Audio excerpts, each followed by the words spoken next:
Mondiana. Com apoio da Livraria Leitura, patrocínio Super Mais, Valinet, Cervejaria Baker, Bristol Hotel e SEAD, qualquer um poderá se encontrar uma palavra que construa uma ponte para a paixão.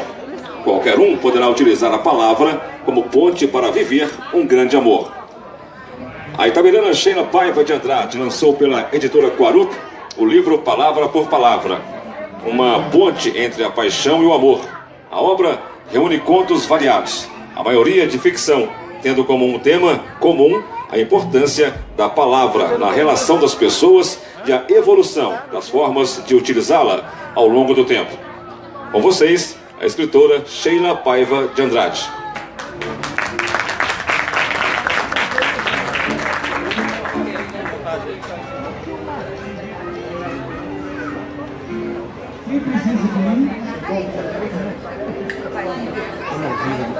Tudo já é.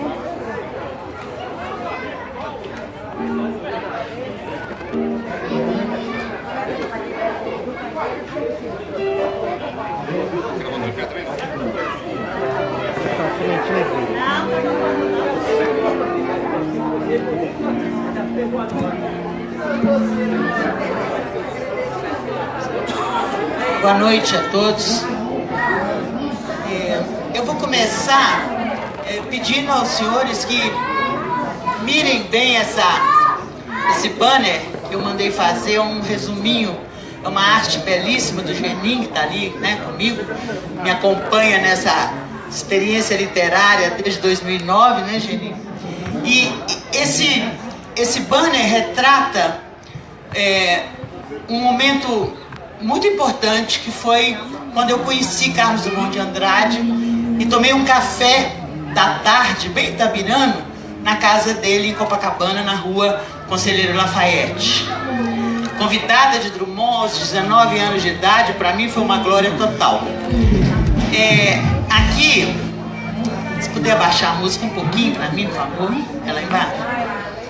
Eu vou ler um parágrafo, né, porque o conto é maior, e o livro está ali também, é um livro anterior, mas que fala de Drummond, que está aqui. Sentamos à mesa e tomamos o café, comendo comedidamente. Havia limonada, mas agradeci e preferi tomar o café com leite, que o poeta também disse preferir. Nessa hora, contei que minha avó queimava o açúcar e jogava o leite e o café em cima, o que tornava a mistura muito mais agradável. Ele gostou e quis saber detalhadamente quantas colheres de açúcar para uma só xícara de café com leite. Inusitado. Eu dando receita para Carlos Drummond de Andrade, o poeta maior, Drummond. Isso é um trecho de um conto. Ai, tá difícil de ouvir aqui, tu conseguiu ouvir? Tá? É pra mim que eu consigo. Tá difícil de ouvir. Foi olhar? Tá bom. Desculpa, Marta, mas eu comecei por aqui antes de saudar os convidados. Queria saudar, primeiramente, a presidente da Fundação Cultural, Marta Mozinho, está aqui à frente. Marta não me conhecia e nós falamos por telefone algumas vezes, já sentimos logo de cara, né, uma sinergia drummondiana, né, Marta? E então ela me convidou e me deu o prazer de voltar à minha terra. Em 2009, eu lancei esse livro, que tem um conto de Drummond, lá na Fazenda Pontal. E fiz lá um sarau. Nós fizemos um sarau lá dentro, onde vários itabiranos declamavam, cantavam. Foi muito agradável. Eu acho que tem gente aqui que estava lá, Rosimeire estava lá, Raquel, né, meus parentes itabiranos, né, Mauro Márcio, Rosimeire, Raquel, Maurício, né, meu irmão José Maciel, com Miriam, meu compadre, grande amigo Juarez Alvarenga, que está aqui, né, Neia e Luiz Antônio, né, meu sobrinho que eu estou vendo ali agora, o João, né, e meu marido que me acompanha em todas, Eduardo.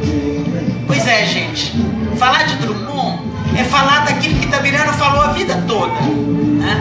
Quem é Drummond na vida da gente? Desde que a gente é gente, que a gente sabe que existe um poeta maior. Mas para nós, que éramos meninos, era um negócio meio chato, porque a gente tinha que ter obrigação de saber escrever bem, né? E eu, particularmente, que gostava muito de desafio, que era sempre contra aquilo que era pré-determinado, eu achava muito chato ter que sair na linha de Drummond. Até que eu, lá na frente, comecei a gostar de poesia e entender o que Drummond falava, o que Drummond significava. E aí eu vou pular daquele tempo para ontem, quando eu cheguei a Itabira de novo. Faz algum tempo que eu não venho a Itabira, mas não tanto tempo assim. Só que toda vez que eu venho com um evento, um compromisso, e vou direto no Pará, ou vou direto no Areão, e não ficou tempo para rever Itabira, rever o Pico do Amor, né? Rever as coisas de Itabira. E aí eu vou dizer para vocês que eu passei ontem um dos grandes vexames da minha vida, que foi me perder em Itabira. Tá? Eu me perdi literalmente em Itabira. Meu marido também, que morou aqui no isolado, né? Foi da Vale. E eu perdi, eu não achava onde era a fundação, que eu vi o Dr. Jairo construir, né? Eu não achava onde era nada. Sabe por quê? Porque eu perdi as referências de morro. Porque Itabira, você saía se guiando pelos morros. Você viu o Cauê da minha janela, eu vi o Cauê lá no Pará. A minha casa era ali em frente ao sindicato Metabase, ali na esquina. A minha janela dava para ver o Cauê. E da varanda a gente via as composições da Vale passando com 3, 4 locomotivas, levando 100 e tantos minérios, que a gente, naquela época, Itabirano da Gema, ficava revoltada. Ela já vai o ouro de Itabira, o ouro preto, né? Já vai embora a nossa matéria-prima e já vai para o remundo e nós vamos ficar com os buracos, era o que a gente falava na época, né? A gente tinha uma relação de amor e ódio com a Vale, né? Muito grande. Amor e ódio mesmo, uma dicotomia total. E isso, todo itabirano achava, todos, que quando Drummond escreveu Confidências de um Itabirano, aquele poema, né? Que o Drummond, quando falava de Itabira, uma fotografia na parede, mas como dói, ele estava falando era disso. Da composição que ia com os vagões que iam com minério. E eu, menina ainda, né? Porque 18, 19 anos você ainda não tem tanta coisa definida em termos de percepção cultural. Eu quis perguntar para Drummond isso. E eu estava fazendo o primeiro ano de letras aqui na FID. E guardando as devidas proporções, foi a melhor coisa que aconteceu para Itabira naquela época. Era a época da ditadura militar, acabei de falar ali numa entrevista. Tudo era muito difícil e um grande homem que veio para Itabira, chamado Marcos Noronha, bispo. Marcos Noronha teve a clarividência de, ajudando aqueles subversivos que eram professores das grandes universidades brasileiras que estavam sendo perseguidos e que estavam sendo, alguns até torturados. Marcos Noronha aglutinou essa gente aqui em Itabira para construir a primeira turma da Universidade Católica fora do campus de Belo Horizonte. E aí, por incrível que pareça, isso não sou eu que estou falando, isso todos os especialistas vão dizer isso para vocês, a nossa turma, a turma de letras e a turma de ciências, que estava ali, sua mulher, né, a Cláudia, a primeira mulher do Juarez, já falecida, foi minha colega também, colega na área de ciências, nós formamos a primeira turma da Faculdade de Letras e de Ciências. E nós ganhávamos todos os rankings que tinha entre Belo Horizonte e Itabira. Itabira saía na frente, de balaiada, porque nós concentrávamos essa massa pensante aqui, né? Então isso nos deu uma oportunidade enorme. E por causa disso, eu achei que eu estava credenciada para falar com Drummond. Como os Paivas sempre foram muito peitudos, né, muito assim, donos né, de achar que vão mesmo, Eu cheguei e falei, eu vou no Drummond. Minhas colegas todas riram muito, meus colegas, né? Você acha que é assim, chegar lá em Drummond, vai chegando? Não é assim não, Drummond nem vem em Itabira. Como é que você vai chegar lá? Aí eu fui na Julieta, sobrinha de Drummond, que morava ali naquela rua, me desculpa, eu não lembro mais o nome, a rua onde tem o Museu de Drummond, né, a Casa de Drummond, ali onde morava seu Luiz Brandão, né, tal. Julieta tinha uma casa ali e ela fazia asas de anjo, ela vendia penas para fazer asas de anjo, e era muito esquisita, ela abria a porta, mal abria a porta, assim, uma fresta, não conversava com quase ninguém, e eu fui lá, bati na porta, minha mãe falou, você não vai ser atendida. Ela não atende. Falei, ela vai me atender. E eu bati lá e falei, e ela tentou fechar a porta, eu falei, não, mas eu quero só elogiar o seu tio, eu quero falar com ele, você pode mandar um bilhete para ele e tal. E ela abriu a porta para mim. E me deu o endereço e me deu o telefone de Drummond. Eu cheguei no Rio e liguei. Liguei e me atendeu uma pessoa, Drummond tinha uma voz um pouco feminina, era uma voz assim, eu achei que era uma mulher que estava falando. Pensei que era a gente sempre acha que é uma empregada doméstica, é a avó da gente, é a tia da gente que está atendendo o telefone. Aí eu falei, eu queria falar com o poeta Carlos Drummond de Andrade. É ele que está falando. Aí meu vocabulário morreu. É ele que está falando? Drummond? Aí eu falei, olha, eu sou filha de fulano, neta de ciclano. Ele falou, você é itabirana? Quantos anos você tem? 19. Por que você quer falar comigo? Porque eu quero fazer uma pergunta. Qual pergunta? Essa. Você quer tomar café comigo? Vem pra cá. Me deu o endereço e eu fui. E comigo estava Maria de Lourdes Araújo, a famosa de Lourdes Araújo, professora de português de ponta aqui em Itabira, que depois foi ser minha colega. De Lourdes foi comigo, ela diz muito sempre, peguei carona na iniciativa da Sheila. E fomos nós.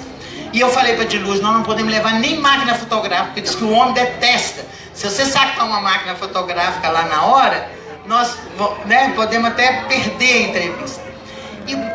E foi uma coisa interessantíssima, porque inverteu-se o jogo. Ao invés de nós perguntarmos as coisas para Drummond, Drummond perguntava para nós. Ele queria saber tanta coisa de Itabira, tão saudoso. E aí, ao final, eu perguntei, né? A pergunta é essa. O senhor vai me responder? Ele falou assim, o que falam lá em Itabira? Lá cada um fala uma coisa, fala isso, fala aquilo. E você, o que fala? Eu falei, eu não falo, eu não sei, eu quero ouvir o senhor. E ele me contou na hora uma coisa muito interessante. Ele falou, você conhece um autor francês, um poeta francês, chamado Paul Valéry? E eu nunca tinha ouvido falar. E ele disse, é um poeta que você precisa ler. Ele é um poeta contemporâneo. E ele tinha uma vizinha, tem uma vizinha, que é estudante da Sorbonne, de literatura, e a tese dela é sobre a poesia de Paul Valéry. E obviamente, a tese dela é classificatória.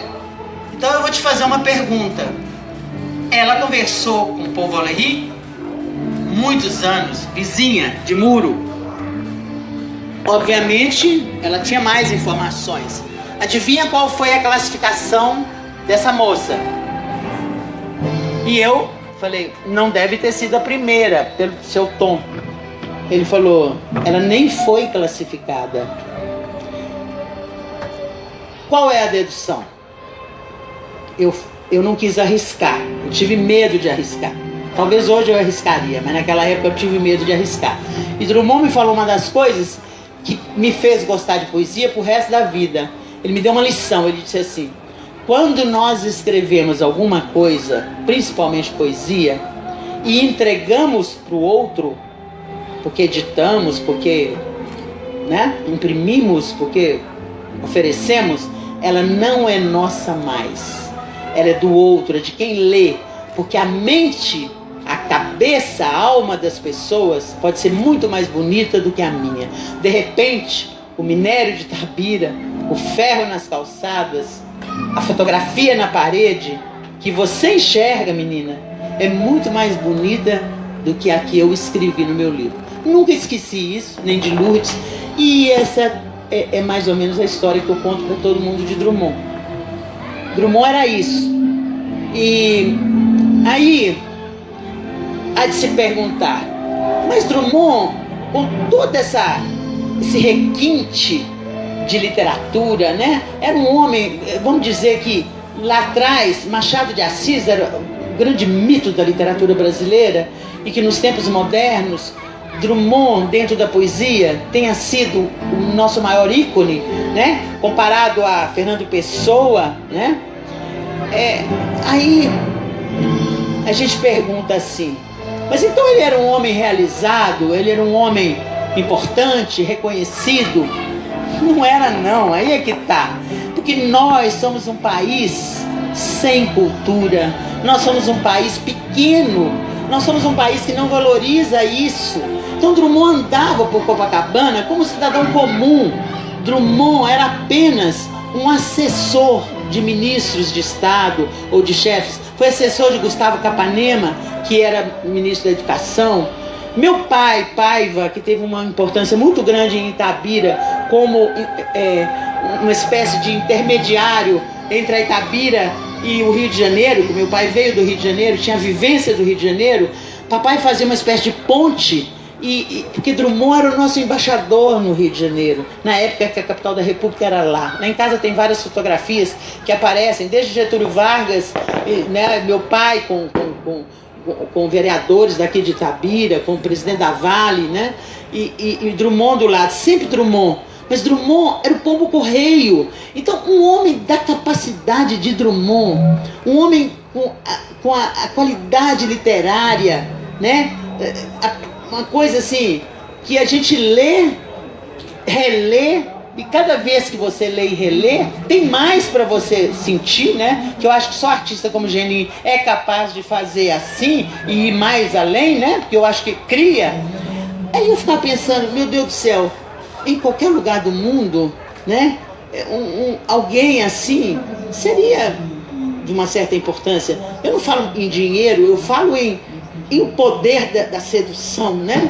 Recentemente eu conheci um poeta poeta, contista, romancista, que eu amo de paixão, que é da língua portuguesa, mas é de Moçambique, é o Mia Couto.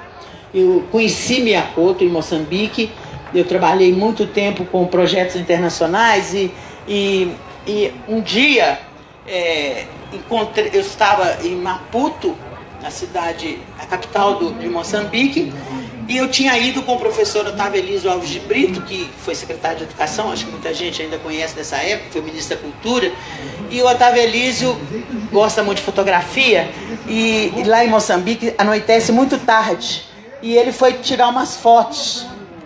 E eu estava lá no hotel, desci para jantar, já eram 8 e pouco da noite, e ele não tinha chegado ainda porque estava claro. E aí o recepcionista do hotel chegou para mim e disse, senhora, a senhora está com aquele senhor brasileiro, grandão, 2,3 metros de altura, não é pequeno, né? Aí eu falei, nós estamos a trabalho. Por quê? Ele falou, porque tem um senhor procurando por ele. E eu pensei que era de trabalho. Eu olhei, ele me apontou, era um branco.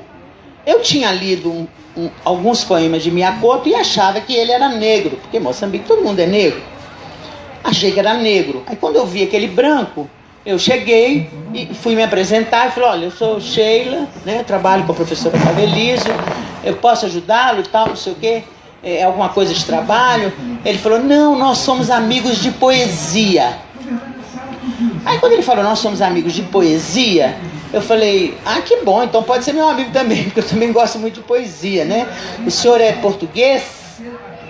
Claro, com aquele sotaque, né? Se não, eu sou moçambicano. Aí eu já botei, né? Moçambicano.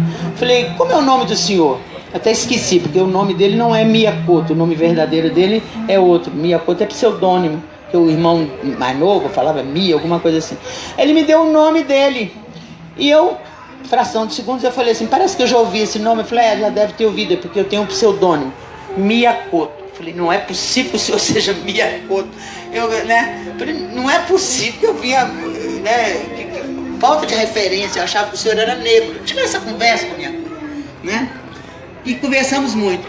E Mia Couto se debruçou a falar de Drummond. Se debruçou a falar de Drummond, né? todo mundo, no mundo inteiro, que tem alguma coisa no campo da literatura, alguma percepção, alguma veleidade de escrever, alguma necessidade, que eu acho que escrever é uma necessidade, Drummond chega quase como um suporte, quase como um fortalecimento da gente. E o Miyakoto me falou, olha, eu tenho dois autores brasileiros dos quais eu não abro mão. Eu não abro mão de Guimarães Rosa, de jeito nenhum, o mineiro Guimarães Rosa, que para mim, me orienta na minha literatura fantástica, e não abro mão do poeta Carlos Drummond de Andrade. E cá entre nós, considero maior do que Fernando Pessoa, dito por Miyakoto. Então é uma coisa que realmente aí eu disse, eu vou falar para o senhor, não, senhor não, por favor. Eu falei, então eu vou dizer para você, Mia, uma coisa que é um orgulho muito grande para mim. Drummond é itabirano, e eu também. Aí ele me deu um grande abraço. Ele não está aqui. A próxima vez, gente, nós fazemos uma charge com Miyakoto. Outro dia agora ele ficou famoso aqui no Brasil, virou moda, e a gente não consegue mais ver Miyakoto. Outro dia ele esteve em Belo Horizonte, era gratuito, mas não era, porque já tinham distribuído todos os convites.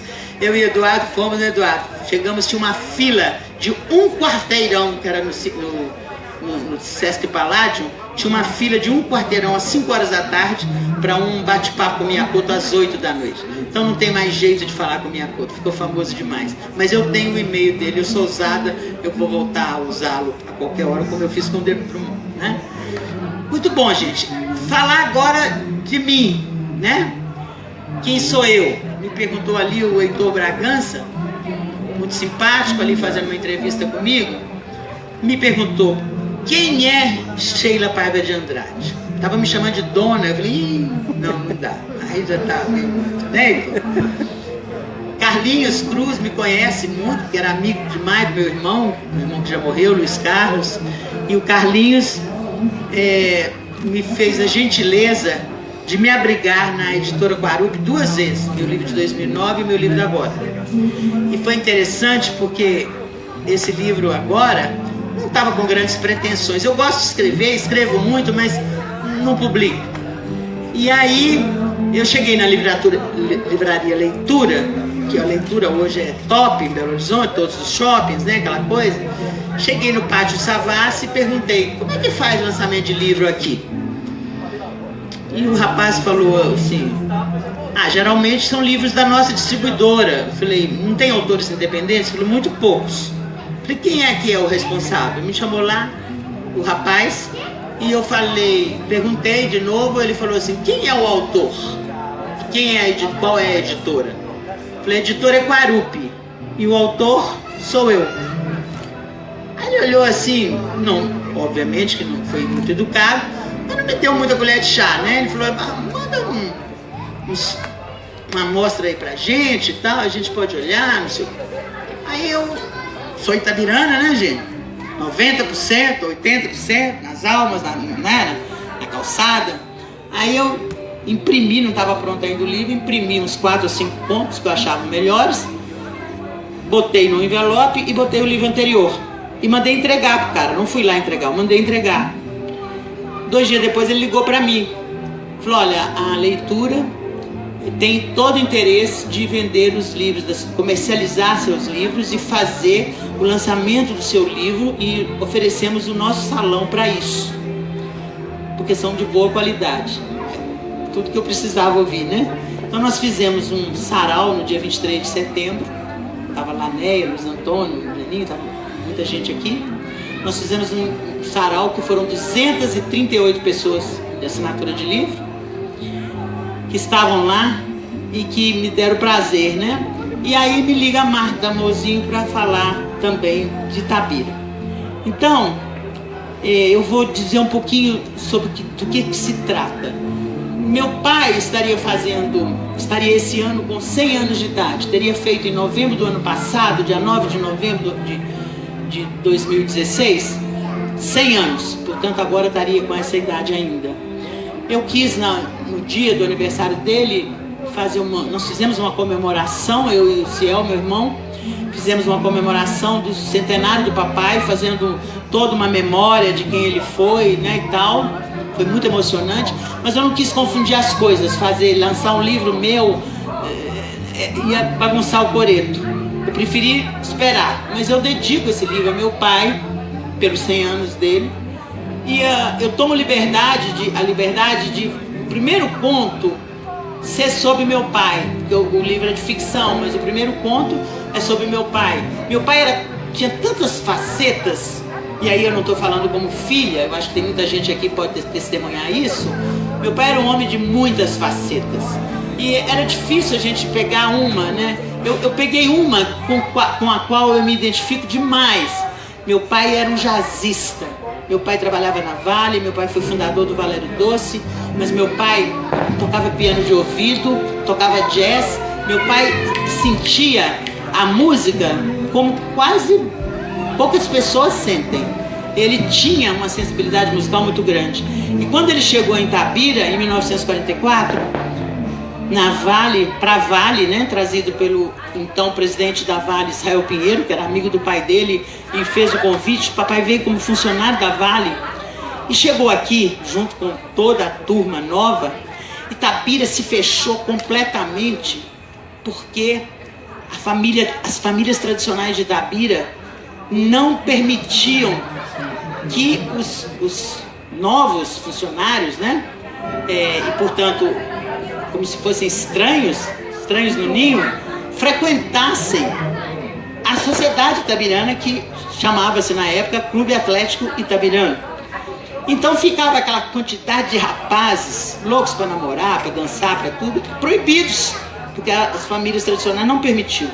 Então meu pai, junto com outros colegas, naturalmente com a liderança do Paiva, que sempre foi pé na frente, eles fundaram o Valério Doce Esporte Clube. E eu vou dizer uma coisa para vocês que eu acho uma injustiça. Eu falei agora com o Heitor Bragança, falei com o Carlinhos, eu acho a maior injustiça do mundo Itabira não ter essa memória. Porque você procura no Google, você procura em todos os lugares, aí eu estou falando como itabirana, eu me permito isso. Itabira não tem essa memória. Ninguém sabe quem foi o Valério Doce, o que significou isso. Eu não estou falando do time de futebol, nem sei se de terceira, de quarta divisão. Eu estou falando de um clube que mudou a sociedade de Itabira. Foi um clube considerado na época, e nós que fomos jovens nessa época, né, Aranha, sabemos disso bem. Foi um clube que fez Itabira ser a cidade que tinha os melhores bailes, as melhores obras na área social, e eram conduzidas por anos e anos e anos pelo meu pai, Paiva. E só para vocês terem ideia, o primeiro conto do meu livro, para quem for adquirir meu livro lá dentro, vai ver essa história retratada.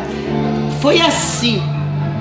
O Valério tinha a sede ali no Pará, não é aquela sede grande não, era uma casa que ainda existe, ali entre o Major Lage e lá Alfredo Sampaio, né, na Rua Mestre Milho. Ali, naquela casa, que tinha um salão,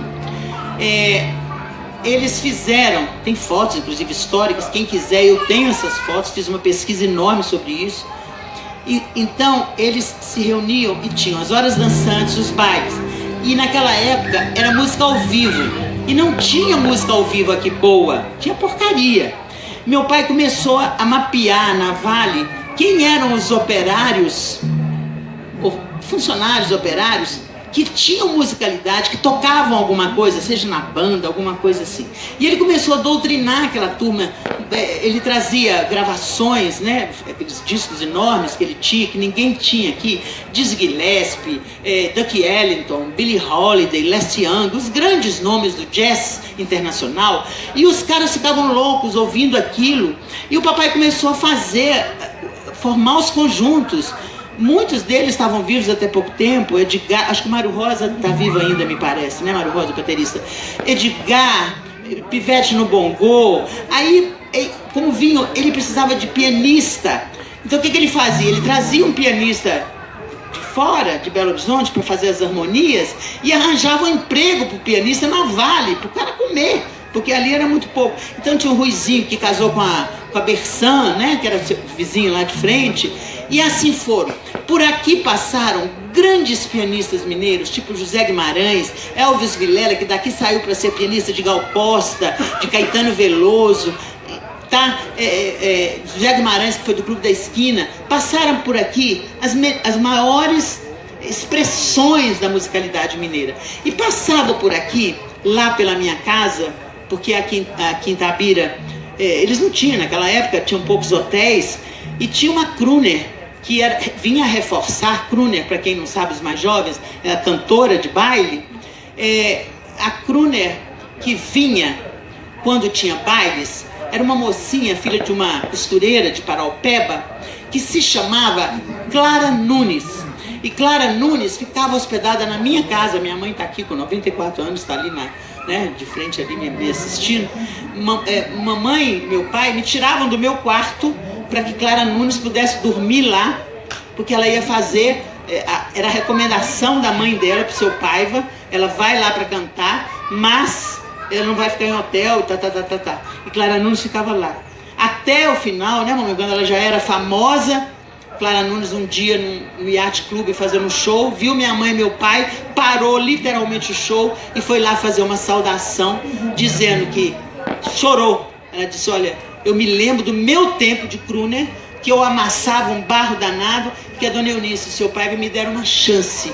E eu adorava aquele macarrão, né, com carne assada do domingo, do almoço, que a hora que eu acordava, na hora do almoço, comia e pegava o ônibus para Belo Horizonte, depois para Paraupeba.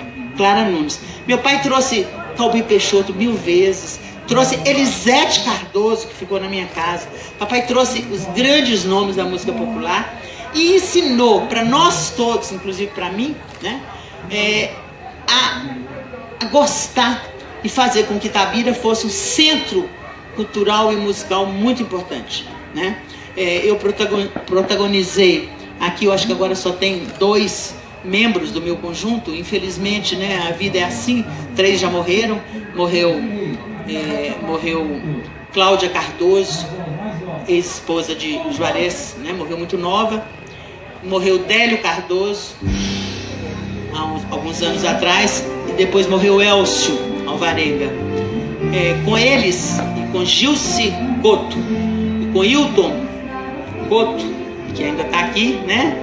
Nós 6 formamos o primeiro conjunto vocal com instrumentação, que chamava-se Obra Primos. Nós cantávamos bossa nova e nós éramos chamados para tudo quanto é lugar aí em Belo Horizonte, para todo lado, para cantar. Nós íamos cantar falando por Itabira. Nós somos da época da serenata, nós somos da época em que sair pela rua para cantar aqui em Itabira era importante e eram disputadas as nossas serenatas. E uma história que eu contei para Drummond, que Drummond morreu de rir, achou muito engraçado, vou contar para vocês agora, que também está aqui no livro. Ele achou muito engraçado isso. Eu fui normalista, eu estudei no Colégio Nossa Senhora das Dores até hoje é a 8ª, naquela época era a 4ª série do ginásio. E era de família, tradição de família estudar no Nossa Senhora das Dores. Minha mãe estudou, minhas tias, então eu também. E meu pai, eu tinha loucura para estudar num colégio misto. E o ginásio, o ENSA, era misto. E eu brigava com meu pai não deixava. Então ele disse assim: você vai fazer o curso normal, curso de professor. Mas eu não quero, eu quero fazer o científico. Naquela época tinha o científico e o clássico. Eu quero fazer o científico. Meu pai falou: não, mulher tem que ser professora. Mulher tem que ser professora. Depois não casa, depois tem problema. Era a mentalidade da época, né? Tem que fazer enxoval, comprar toalhas da Ilha da Madeira, não era assim? Aí, muito bom. Aí eu fiz um pacto com meu pai. Eu faço os 2 cursos. Eu faço o normal de dia e o científico à noite. Fui colega, inclusive, sua de científico. Se você deixar eu estudar no ENSA. E eu fui pro Enza. E fiz os dois. Claro que eu não fiz tudo. Depois eu tapeei meu pai, fiz só o normal e depois fui fazer faculdade e me virei por lá. Mas protagonizei uma das coisas mais engraçadas que nós já passamos e que Drummond deu gargalhada de segurar a barriga de tanto que ria. Que foi, e tem também um ator muito importante nessa história, que é o pai de Genin, Paulinho Sampaio. Nós estávamos formando no curso normal. E cadê o Mário? O Mário tá aí, Mário de Dona Loló, tá? Eu vi ele aí passando, Mário de Vânia Linhares, não tá não, né? Pois é. A mãe do Mário, era diretora do Enza. Dona Loló. Dona Loló, uma viúva seríssima, uma pessoa da maior competência, mas era muito rígida, muito rígida. E Dona Loló chegou lá na nossa sala e disse assim, Paulinho era o vice-diretor, Paulinho, pai do Geninho. Dona Loló chegou e disse assim, já está escolhido o paraninfo de formatura de vocês. É o bispo, Dom Marcos Noronha. Nós adorávamos Marcos Noronha, mas só que nós não escolhemos ele. Aí Dona Loló saiu, nós falamos, nós vamos aceitar isso? Ela escolheu o nosso paraninfo? De jeito nenhum. E estava começando no Brasil um movimento chamado Jovem Guarda. Eu não gostava muito, eu não era da Jovem Guarda, eu gostava de outras coisas. Mas o movimento da Jovem Guarda começava com um cara chamado Roberto Carlos, cabeludo, com um anel enorme, que parecia um soco inglês, e que falava, é uma brasa mora, quero que vá tudo para o inferno. Era uma figura, ele e Erasmo Carlos. E nós resolvemos dar um trote em Dona Loló. E juntamos uma turma que vocês conhecem alguns, Daura Alvarenga, Graça Lima, estou falando das que vocês podem conhecer, Lucinha Oliver, que ficou viúva agora, por isso não está aqui, Maristela Peixoto, que a irmã está aqui, está ali, né? Enfim, várias colegas nossas. E nós resolvemos, fizemos um pacto entre nós e falamos, vamos inventar uma história de que nós convidamos Roberto Carlos para Paraninfo e ele aceitou. E aí nós conversamos e falamos, não podemos ter o bispo de Paraninfo porque nós convidamos o Roberto Carlos e ele aceitou. E o negócio foi igual racismo de pobre. E saiu na coluna social em Belo Horizonte, normalistas de Itapira, num ato extremo, convidam o roqueiro Roberto Carlos, como serão educadoras dessas moças, e não sei o que, um cara do iê, iê, iê, era assim que se referia. E nós nos entusiasmamos e ferver, colocamos cartazes pelas paredes todas. Eu tenho fotos, a gente tem fotos no pirulito ali em frente à igreja, da igreja Nossa Senhora do Rosário, a velha, né? A gente lá, uma brasa mora, o anel. E nós começamos a acreditar que aquilo era verdade, tá? Nós começamos a acreditar. E vinha jornalista de Belo Horizonte, e a gente fervendo naquilo. E ninguém falava que não era. Nem Paulinho sabia disso. Aí um belo dia, Dona Loló mandando mil recados, que o bispo estava com raiva, que o bispo estava isso. E Dom Marcos era uma pessoa engraçadíssima. Dom Marcos estava morrendo de rir, né? Achou aquilo um movimento interessantíssimo. Até que começou a chegar o dia da formatura e nós tínhamos que desmentir aquilo. Como é que a gente ia desmentir? Aí Lucinha, eu era líder desse movimento junto com Lucinha Oliver. E Lucinha se apaixonou por um jogador de futebol e perdeu a cabeça, queria casar de qualquer jeito e me deixou sozinha na movimentação. E eu falei, o que eu vou fazer agora? Chamei Paulinho, pai de Geninho. Falei, Paulinho, eu vou te contar uma coisa, mas nós vamos fazer um pacto aqui agora. Você é meu cúmplice nisso, Paulinho. O que foi? Eu falei, olha, a história é blefe, é mentira. Eu falei, eu sabia. Pois é, Paulinho, mas agora você vai me ajudar a desfazer isso. Eu falei, o que você sugere? Eu falei, eu já redigi uma carta. Olha o que é uma loucura. Já redigi uma carta do Roberto Carlos para nós. Uma carta do Roberto Carlos para nós, desistindo de ser nosso paraninfo. E nós vamos ler essa carta na Rádio CIP, que era rádio pirata. Vocês acreditam que nós lemos uma carta de Roberto Carlos desistindo de ser um paraninfo que nunca foi, tá? E até hoje os antigos de Itabira são capazes de imaginar que nós levamos um fora de Roberto Carlos porque na última hora nos deu uma banana. O Drummond achou isso a coisa melhor do mundo quando a gente contou. Isso me motivou a escrever esse conto no meu livro anterior também, né? De Drummond. Eu estou alongando porque me deram um tempo, não sei, Marta, ainda estou dentro do tempo, né? Me deram um tempo de 1 hora, eu falei, eu vou fazer umas curvas. Eu não sabia que eu ia fazer uma palestra, então eu estou fazendo uma conversa, né? É um bate-papo que eu estou tentando aqui. E também porque o Heitor estava falando ali na entrevista comigo que ele gostaria muito de saber algumas outras histórias que a gente porventura tem na memória, né? Itabira era rica demais, viu, Heitor? Era muito rica.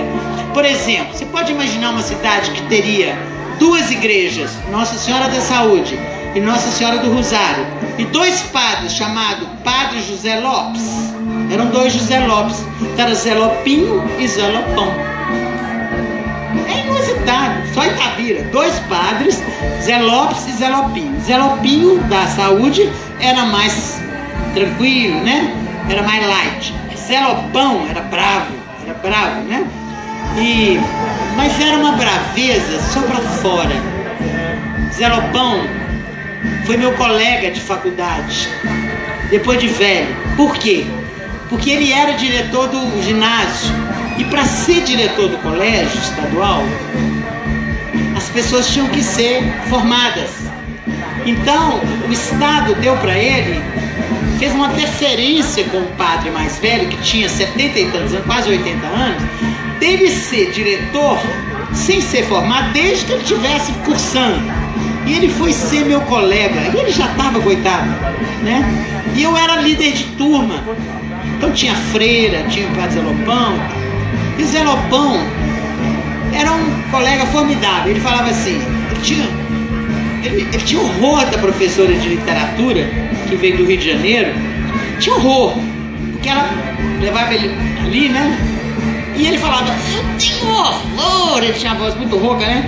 E tal, me dá cola de português que eu te dou cola de latim. Era muito engraçado. Aí um dia, olha que passagem interessante, nós estávamos numa prova da Marilena, eu lembro direitinho dessa professora, porque ele falava veementemente, eu tenho ódio dessa Marilena de Jesus Barbosa, era professora. E ela tem uma prova, e o Zé Lopão ficou louco, querendo colar e não conseguia. E ele, Ana Maria Lima, que já morreu, né? Irmã da Graça Lima, foi minha colega de turma, uma pessoa brilhante. Ana Maria era talvez a mais preparada de todo mundo na turma, em literatura. E o Zé Lopão, querendo cola de Ana Maria, ele virava a mão para trás assim, de repente, Ana Maria, calma, padre. Ele passou a mão assim, suspendeu a roupa da Ana Maria todinha, porque ele não viu, gente, mas foi tão engraçado aquilo, ele catando uma cola de Ana Maria para se livrar de Marilena de Jesus Barbosa, né? E uma outra cena foi o seguinte, a gente tinha uma professora que veio imposta de Belo Horizonte, da PUC, uma professora de literatura inglesa, e essa professora era muito ruim, e ela só dava aula sentada, e a aula era monótona, aquela mulher sentada, falando inglês o tempo todo, e uma chatice, e nós fazendo de tudo para tirar. E eu era líder de turma, fui várias vezes a Belo Horizonte, que era Dom Serafim, era o reitor da PUC, e eu ia e falava com o Dom Serafim, a turma não aguenta mais, só tem que... Não, mas não sei o quê, e não tirava. Aí eu disse para o Dom Serafim, falei, olha, se não tirarem, nós pagamos a faculdade, portanto nós temos direito de exigir, se não tirarem ela de vez, nós vamos levantar, ela entrou para dar aula, nós levantamos todos e saímos de sala. Tudo bem? E o Dom Serafim nos peitou, não tirou.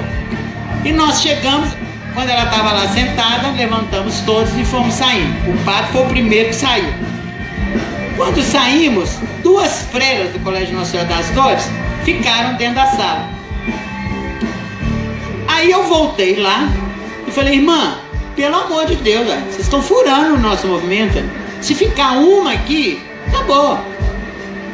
Tem que sair. Nós fizemos uma combinação. Ah, Sheila, nós gostamos demais de você. Você é uma verdadeira líder. Mas sabe o que é? Nós temos voto de humildade, voto de não sei das quantas, voto disso, voto daquilo. Aí vem o padre Zé Lopão lá de fora. Irmã, você é burra, irmão. Isso é movimento estudantil, não tem nada com... E ele tirou as irmãs na marra. Na marra. Esse era o padre Zé Lopão. Um encanto de pessoa. Essa era a nossa juventude. Essa era a Itabira que a gente via. Era a Itabira que a gente trocava, né? Era a Itabira que a gente podia falar muito. Eu ainda lá fora faço muitas referências à minha terra, né?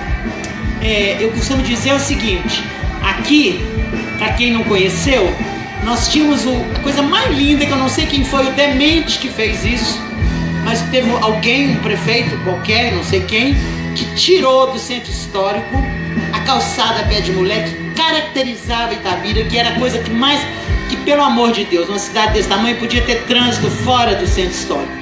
E a calçada nossa só tinha aqui, não tinha em lugar nenhum, que era de hematita compacta, brilhante, era, né, Juarez? Era toda redondinha. E nós, que éramos moças na época, saíamos andando de salto 7, 7,5, 8, nós conseguimos equilibrar naquilo para ir para o cinema, para tudo, ninguém caía. As moças de Itabira tinham fama de não ter celulite, porque a gente andava a pé e andava fazendo ginástica. Acabaram com a nossa beleza, não tem mais nem um trechinho, não deixaram nem um trecho para dizer o seguinte: isso aqui é história. Como fizeram em São João del Rei também, por outro calçamento, igualmente história. Então, essa Itabira não tem mais. E aí eu culmino agora e termino, voltando ao que eu falei no início, sobre o perder em Itabira, né? Perder nos morros. Quando nós nos perdemos e voltamos para o Hotel Bristol, e a gente tinha um compromisso à noite, né? A gente ia jantar na casa de Neia e Luiz Antônio, e aí chegamos, e quando fomos nos arrumar e tal, abrimos a porta do quarto para sair, havia uma inundação no hotel. Eduardo disse: não tem jeito de sair porque tem uma lagoa aqui na porta. Como lagoa? Houve uma chuva, um raio caiu na caixa d'água do Hotel Bristol, rachou lá e a água veio como se fosse uma cachoeira, e o hotel lotado, e foi um negócio terrível. As escadas, né, aquela coisa, e nego, dupla sertaneja que ia para a exposição, tinha de tudo, vocês imaginam, os hóspedes todos com as calças arregaçadas até no meio da canela, e a gente estava pronto para sair. Adianta você chorar, adianta você nada. Ligamos para ele e falamos: ó, não sabemos que hora nós vamos chegar, né? Não tem jeito de sair daqui. E aí eu sentei e escrevi uma historinha sobre isso. E aí eu disse, na historinha eu falei, agora eu entendo, depois de me perder, depois de tanta coisa vivida num dia só, eu entendo a poesia de Drummond quando ele diz: Itabira é um retrato na parede, uma fotografia na parede. Para mim é um retrato. Minha mãe falava retrato. Lá em casa nunca falou fotografia, falava retrato. Então eu tenho esse vício até hoje, só falo retrato, né? Então o retrato na parede que eu fiquei de Itabira é a Itabira que eu enxergava os morros, que não enxergo mais. O Cauê eu já perdi há muito tempo, né? Isso não é só poesia não, né? Obviamente a minha família é a terceira geração de Vale, é a terceira geração. Meu pai veio no primeiro projeto Cauê, eu e meu marido e meu irmão trabalhamos no segundo projeto Cauê, né? O Eduardo veio na segunda fase do Cauê, e nosso filho acabou de sair de Itabira, agora ficou 7 anos gerenciando o terceiro projeto Cauê. Então nós somos 3 gerações de Vale, nós não podemos reclamar disso. E nós temos sangue de Vale, mas ao mesmo tempo nós temos sangue de Itabira. Minha família não é de Itabira, minha família virou itabirana. Minha mãe é filha de um juiz de direito que veio para Itabira quando todas as filhas eram jovens, casadoras, coincidiu com a vinda da Vale, e aí está ali Rosimeire Penido, né? Raquel, minhas primas, filhas de Selme, irmã da minha mãe, casada com Arthur Penido, que era químico da Vale do Rio Doce, e minha mãe que casou com Luiz Germano Bom Tempo de Paiva, que era o chefe do almoxerifado da Vale do Rio Doce.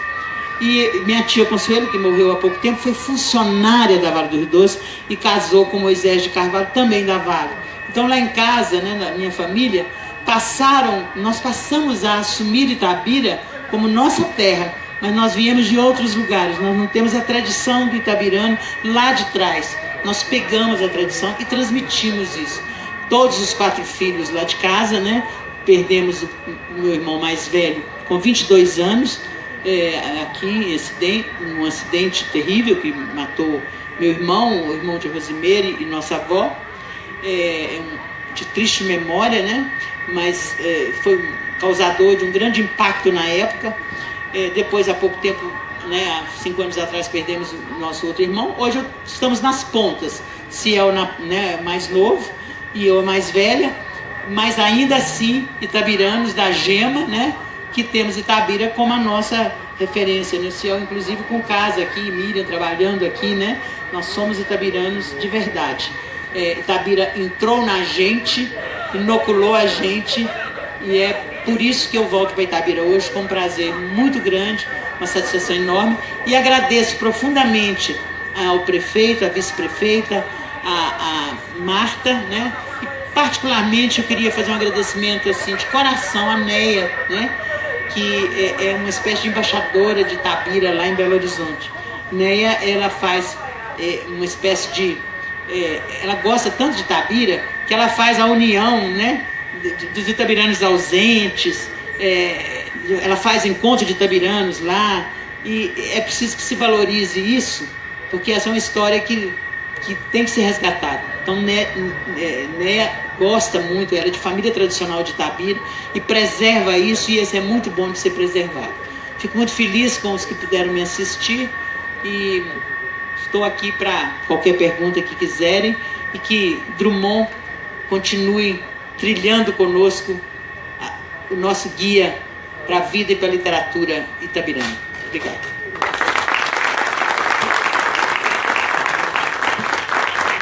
Quem quiser fazer alguma pergunta, eu estou às vezes.